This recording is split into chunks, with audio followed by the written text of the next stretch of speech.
Welcome to Accounting High. Check out the Cashflow Show.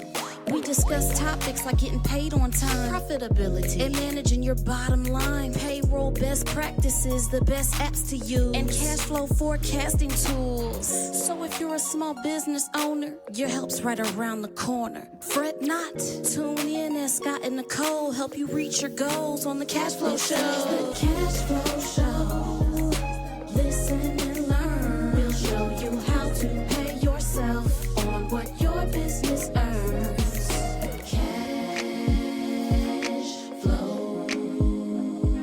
Show. Tune in with Nikole and OKR.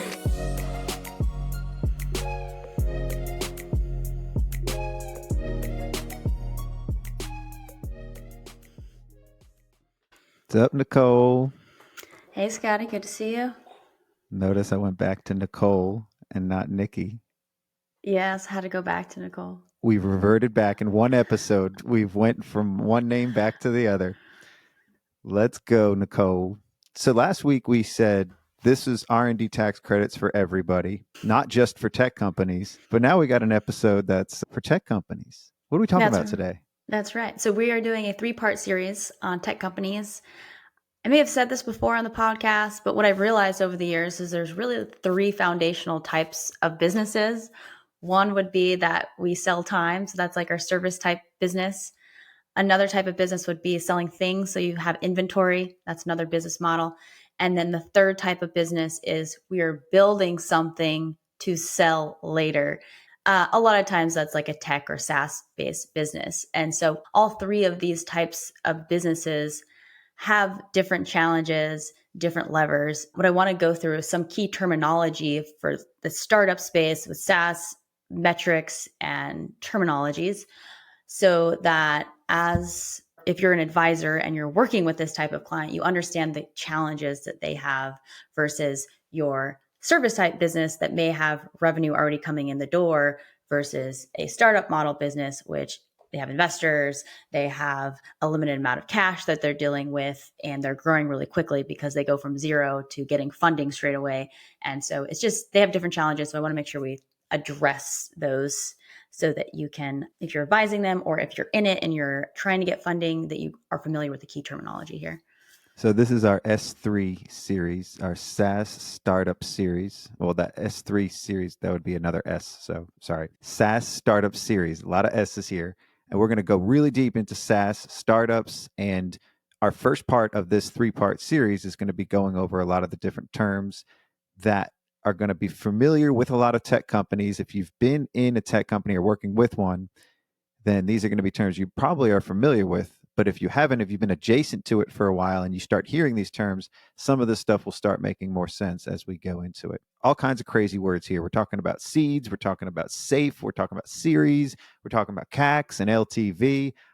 All kinds of crazy stuff that we're going to go deeper in. Thanks for gathering all this stuff together for our students, Nikole. Yeah, Ready? definitely. I know talking with my team, sometimes they'll be on a call with a client and they'll be like, the client's using all this terminologies. They're on the side Googling what all that means. And I mean, over the years, we've become more familiar with this space, but there's definitely a lot of acronyms and terminology to understand here. Typically, the way this type of business would start is you would have a young entrepreneur, not always young, but a lot of times they're young, and they've identified that there's a problem that they want to solve. And generally, they may not have a product yet, but they've identified the problem. And so they want to go out and raise money so that they have cash to then build something so that they can solve this problem for the market. And so generally when they go out, the first place where we look when we need money, usually they're going to go out to their friends, family, and say, hey, I have this really good idea. Would you be willing to invest in me so I can put together an MVP, a minimum viable product, so that I can take that MVP product and go to institutional investors and get more funding. So it's just a minimum amount to get something started. A lot of founders of these funding rounds add another F to that, friends and family. They say friends, family, and fools. So There's an F theme going on here. The founders fund is with friends, families, and fools. That's usually what they say is like tongue in cheek as a joke. Anybody that they can gather money from and anybody that will be willing to take a chance on somebody. If it's somebody you're going to run into them again too. Like this isn't somebody you can avoid because it's Thanksgiving dinner now. And I've just loaned you $200,000 for your product, or the thing that you're building. Let's see what's happened to that kind of thing, Right. And I think if you're on the giving end of that, just go in with the expectation that you're not going to get that money back. And if you do, good. But think of it as a gift rather than an investment. How about that? Yeah. That sounds about right. And that's usually what they have. I mean, that we say it tongue in cheek, but that's usually what the expectation is at the beginning is, generosity too, just kind of like helping this kid figure this out, solve this problem too. And maybe you're close to the problem. Maybe, some of the friends are people that, it's solving some of their problems too. So they would like to see this product come to life. So after that friends and family round, then you get to the pre-seed stage, and that's still a very small early investment. And that's typically to develop a prototype, start doing market research.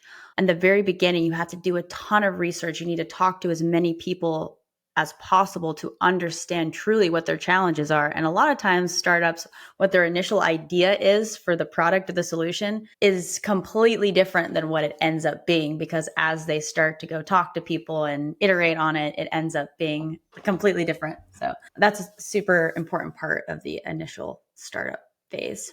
Yeah. Is the seed a metaphor for like a seedling, like an actual seed?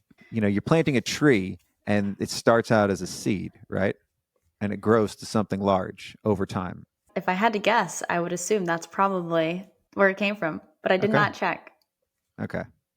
I would think so. I mean, I think a lot of these things are just easier ways to remember things. Okay. So typically during these rounds, as the startup is getting investors, they will issue a document called a SAFE, which stands for Simple Agreement for Future Equity. And it's a SAFE note. It's like a loan that converts to equity. And so the reason they do this instead of just give you shares in the company is because every time that they raise a round, they would have to go get a valuation. Attorneys would have to get involved. It's really, really expensive. So the SAFE note is an inexpensive way for a investor to invest in the business. It comes in, it's a note. And then at a certain stage, like usually during like when they get to A round, that's when it would actually convert into real equity based on some established valuation. So after pre-seed comes seed round. Again, that's just continuing getting small amounts to continue to develop the product before they go for the big. Usually the seed round that ends up being typically when our clients I see, it's like at least $1 million, but that's like a much bigger amount than the pre-seed and friends and family round. That's like, okay, you've got institutional investors, you got real people, you may have people on your board. You're giving away equity, a lot of equity at this point. You have people on your board of directors. And something to think about is if you are getting investors is that you're giving away equity, one, and two, you're basically working for them. So make sure when you're getting investments that it's from people that you would want to work for, right? Because they have a lot of say and input in what you do, and you're constantly having to report things to them.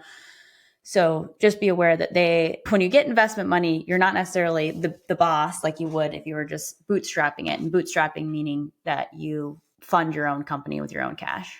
So you talked about in the seed round often is led by angel investors or VCs. Can we let the students in on what that means? What is an angel? Oh, good idea. An angel investor, that would be someone like, I think you and we've invested in some of our friends who have startups in the SaaS accounting space, SaaS accounting space. Yeah.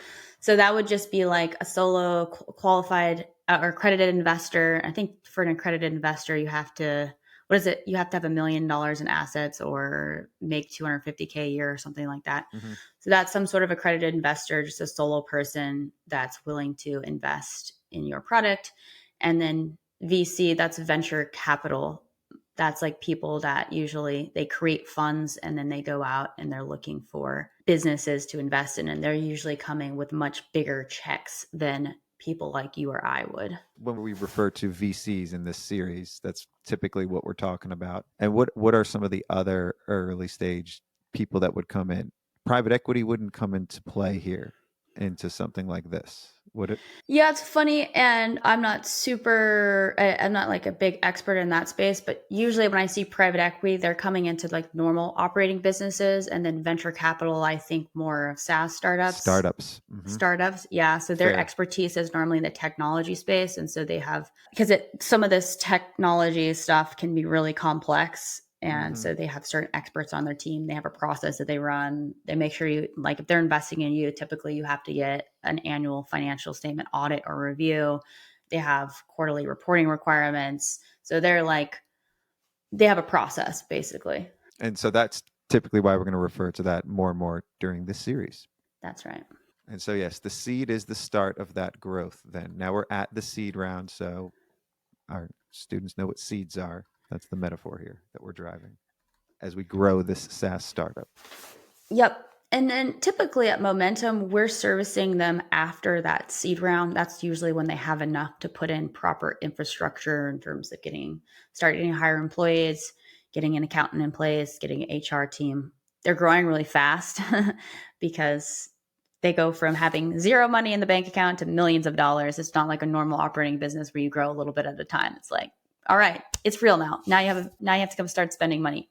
They have an MVP at that point, right? They have an MVP. Minimum viable product. At this point, they're probably pre-revenue. They may not be. They may have some customers. Sometimes they may not have any customers at all, depending on what they're building. And so the investors are like, here you go. Here's some money. You have, as long as you can stretch out that money to basically get us then to Series A round. One option would be with that seed round, they can go create a business that generates revenue to cover cost, or alternatively, if they're still in the development phase and they end up running out of cash after the seed series, then they can ask the investors to do a Series A round, which would usually be a much larger round than the seed round. Okay. And typically, to give some scope, what are usually Series A rounds? How large are they? In the millions?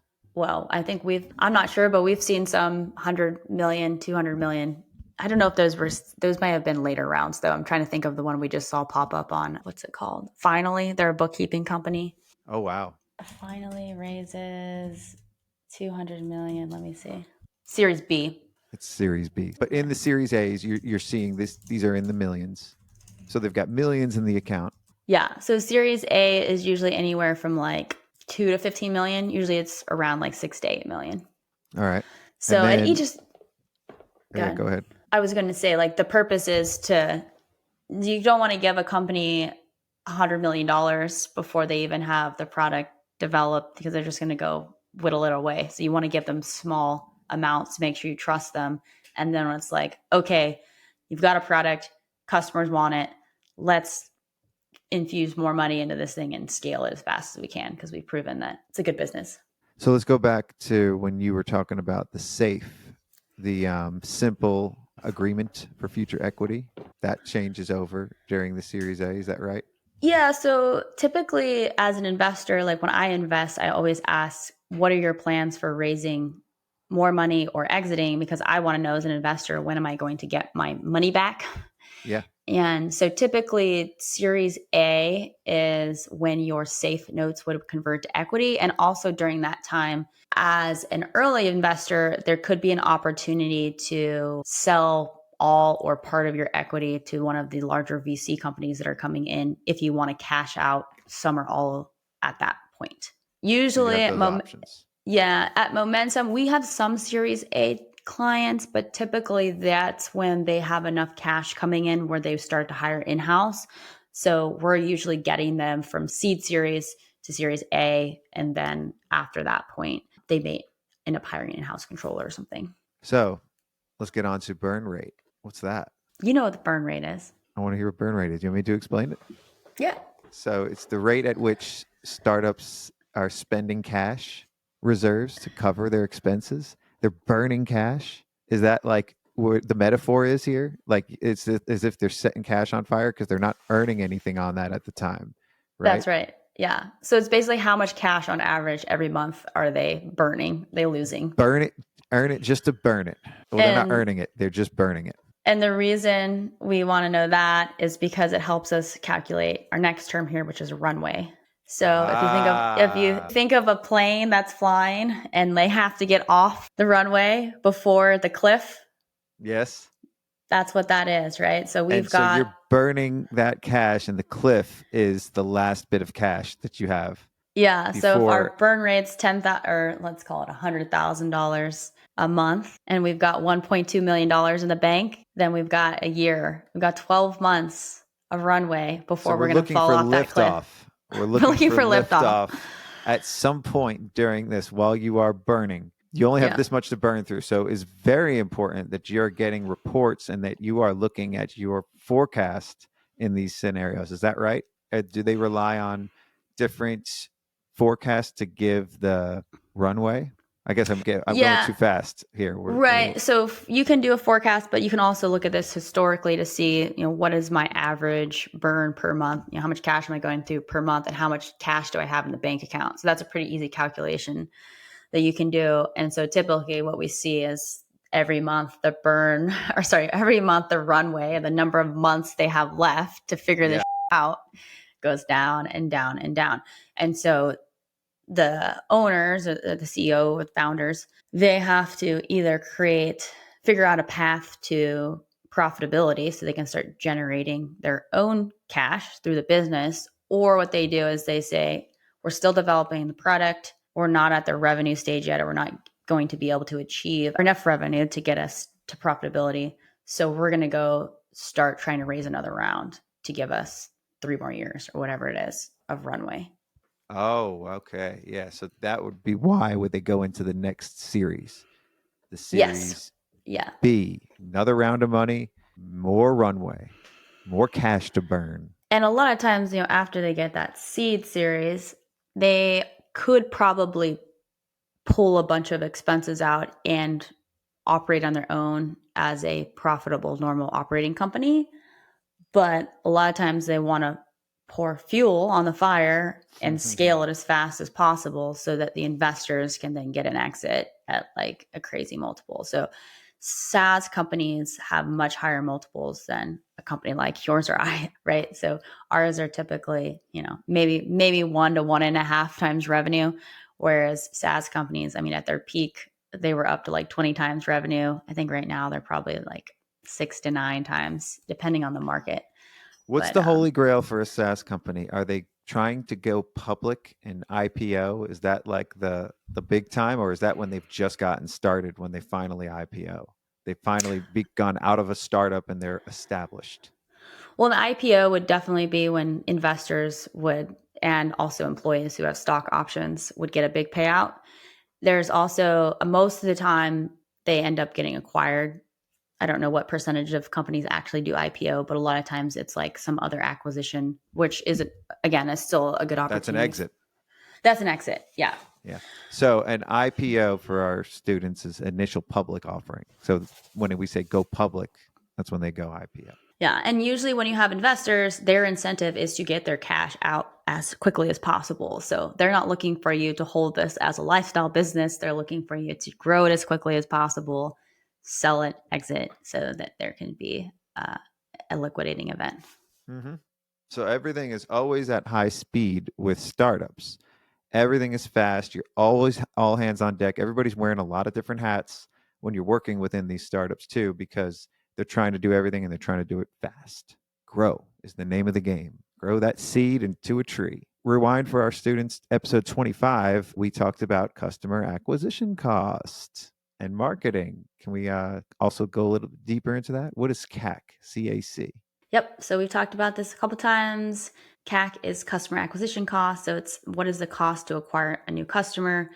Because typically, and you're in the startup phase, all you're doing is trying to get more customers. And so other than after you've built the product, now you're trying to sell it. And so we want to be really clear on, when I spend $1 in sales and marketing, how much in revenue is that going to get me? So that's a vital metric, because otherwise, if your customer acquisition cost is too high, then your business model is broken. And so you're just like dumping money into marketing, and then the revenue that you're getting from that is not enough to cover your costs. So you're just going to end up in a crappy, inefficient growth model. And then that brings us to episode 24, LTV, lifetime value of our customers. Yep. So the LTV again is the average value of a customer over the lifetime. And so if you have a client or a customer that pays you $500 a month and they stay on average for 3 years, then you just multiply, 3 years times 500, and that's your lifetime value. And then that is an indicator of how much you're willing to spend to acquire that customer. Cool. And we all want to know about churn. What does this churn mean? We're not churning butter here, but it is similar in a way that when you churn butter, you're churning it over, and you got some kind of device, I guess, that's like stirring it, right? That's kind of how you would think about it with clients or whatever you're churning, whatever your churn rate is. Yeah, churn is a really big metric for startups because you spend all this marketing dollars to get those customers in the door. You have customer support that you're dedicating. And so it's, as we all know, it's much easier to keep a customer than it is to go get a new customer. So a key metric that startups would monitor would be their churn rate. Typically the churn rate's anywhere, like a decent one is less than 7%. With B2C type businesses, you'll be on the higher end, versus B2B and enterprise type businesses, you should be on the lower end. And what does B2C mean or B2B mean? Oh, okay. So yeah, if your product is something that you're selling to consumers, like individual people, versus B2B would be the end user. So if you're selling to the person who's going to be using it, that individual, that's the B2C, that's the customer. Client. That would be like your Netflix subscription. Yes. And then B2B is business to business. And that would be like your professional services. Google Workspace. Okay. That's a B2B. And then enterprise would be you're selling into Google, or you're selling into Microsoft, or you're selling into Audi, some of these big companies. And that's like, we hear about people who do software sales. You'll hear people that are like more enterprise sales versus B2B sales versus B2C. Anyway, I guess the concept there is like individuals are more likely to cancel a subscription, right? We might try something versus if you're also lower cost. To the subscriptions tend to be lower prices for the individual. So they can, I guess they have higher volume, whereas the B2B might be a lower volume, but it's a higher value per subscription. Higher value. And then also, if you think about it, if you're selling into a business, that software is being used by the entire company. And so it's not as easy to like plug in. Like I can turn off Netflix and go watch Hulu. If I had to get rid of my project management software or Google Workspace, that would interrupt my company. And so it's a much bigger decision. It's not as easy to turn on and off. More sticky. Yep. Sticky. Cool. Well, we got some bonus terms for you late students who are staying late to class. We got some bonus activity for you. A lot of R's here. This is where we get into the R's. So your bonus is an MRR, ARR, and NRR. What are all these R's, Nikole? Mer. Yeah. So MRR is your monthly recurring revenue. So that's, your subscriptions basically. Typically, we want our customers to be paying us at the beginning. Like if you can get a customer to prepay for a year, that's fantastic. So they may pay for the entire year, but our MRR, we have to divide that by 12 to get our monthly recurring revenue. So if I sell something for $12,000, my monthly recurring revenue would be $1,000 per month. And then my ARR, annual recurring revenue, would be $12,000. Okay. So we're looking at the cycle of revenue when people are going to pay again. And subscription models, you really are focused on your those kind of metrics, the ARR and your MRR, whichever one you're tracking. Your MRR, that's your monthly revenue. How many people are subscribing to your product? How many customers do you have? Users, as they say. Software is very similar to cartels in the way that they refer to their products and their clients, their users. They both have users. There's some other similarities too that I haven't really got into. But yeah, high profit margins on these software companies that we're talking about here, these startups. It's worth it. This is why people invest in startups, and this is why there are a lot of SaaS startups, is because once they do become profitable, they have a lot of recurring money. And once they do become, is that what it is? Profit, when they reach profit and they have that critical mass, or what do they call it? What's the point of profitability that they hit, that you're looking for with a client? That when their runway is done, they've got a product, they've got clients. What's that? What is that called? Well, typically, if you go back again to the 50-30-20 rule, right, we want no more than 50% of our revenue to go toward COGS. With SaaS companies, it's more like that 50 is more like 25%. So their gross profit margins, for every $1 they sell, they're only spending about 25 cents to service that revenue. Yeah. So really high gross profit margins, which means much higher valuations because there's no people component of it, right? They sell one software, there's very limited other than some customer support and then some increased maybe hosting fees.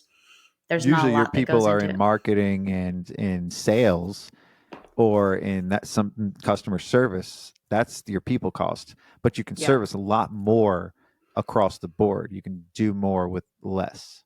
Is that what you're saying?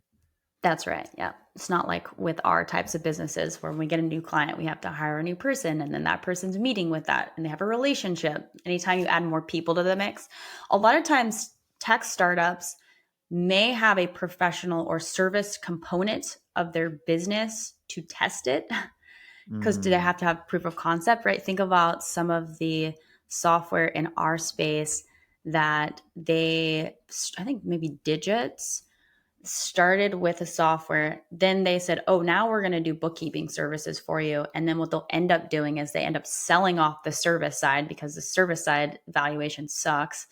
And then they have this service side, the SaaS side, proof of concept, and then they'll sell off the service side. KPMG Spark did that. I want to say. Okay. Yeah. Or maybe they because just it's a higher ended multiple it. because it's worth a lot more.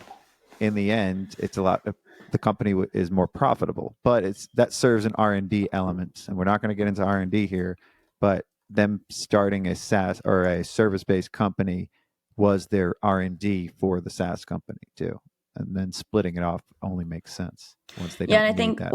We'll get into this next episode with the financial KPIs, but as advisors, we want to make sure that we understand the service side of their business, those KPIs and those targets, and that business model is different than the SaaS KPIs that we need to track. So we need to make sure that we understand those two components and then we're tracking those separately. Right. And so for a SaaS-based company, there are going to be different metrics that are important to them based on a lot of these foundational terms that we discussed today. So tune in next week for part 2 of our SaaS startup series. We're going to get sassy. So next week we're going to be going through how to set up your profit and loss statement, what financial KPIs you should be getting. And then our third episode will be about what reports you should be looking at on a weekly, monthly basis, what you should be reporting to investors, and how to automate those reports. Dope. All right. Tune in next week. Peace out, homies. See you later.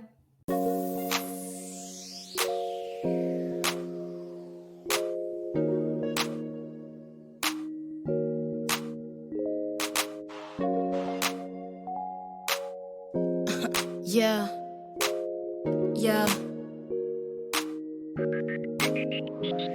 So you're drowning in cash flow issues. You run a business, but feel like it's running you. Customers won't pay, but you got bills due. It appears you won't have enough for payroll coming up soon. It seems like you running nowhere fast. You work hard, but never able to withdraw cash from the business. You get more customers, hire more employees, but still take home hardly anything. You feel like you're on a hamster wheel, frustrated cause the battle's always uphill. Even though you got a bookkeeper on your team, they send you reports, but you don't really know what they mean. Your CPA doesn't understand a thing about your business, at least that's how it seems. But if you want to get above water and grow, check out the Cashflow Show. This is the Cashflow Cashflow Show, where we help the small business gain momentum and become profitable. This is the Cashflow Show. Listen and learn. We'll show you how to pay yourself on what your business earns.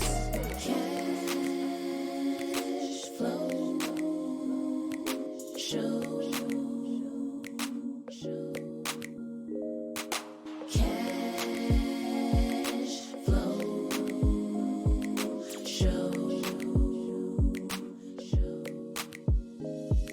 Discuss topics like getting paid on time, profitability, and managing your bottom line, payroll best practices, the best apps to use, and cash flow forecasting tools.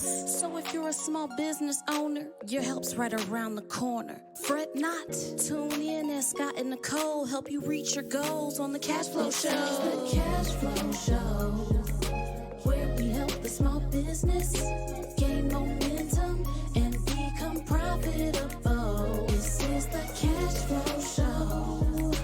Listen and learn. We'll show you how to pay yourself on what your business earns.